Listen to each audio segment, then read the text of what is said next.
Donace.cz je sbírkový portál určený pro církevní právnické osoby a právnické osoby působící v prostředí církví. Dary shromažďuje na základě vyhlášené veřejné sbírky. K založení projektu stačí jeho popis doplněný fotografiemi či videem, dále osobní identifikační údaje statutárního zástupce a potvrzení o vedení účtu. Zakladateli projektu předáváme 100% výtěžku. Donace.cz funguje díky dobrovolnému navýšení dárcovského příspěvku. Kromě jednorázových příspěvků nabízíme možnost pravidelných plateb u dlouhodobých projektů.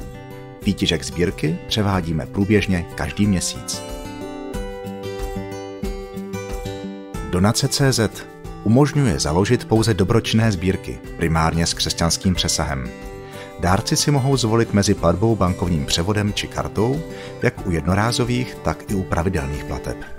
Potvrzení o daru posíláme elektronicky obratem a také souhrnně po skončení kalendářního roku. Informace o rozvoji podporovaného díla zveřejňujeme v aktualitách sbírky.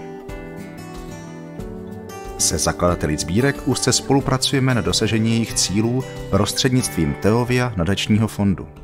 Služby portálu Donace.cz jsou tak jedním dílkem pomoci, kterou Teovia podporovaným projektům nabízí.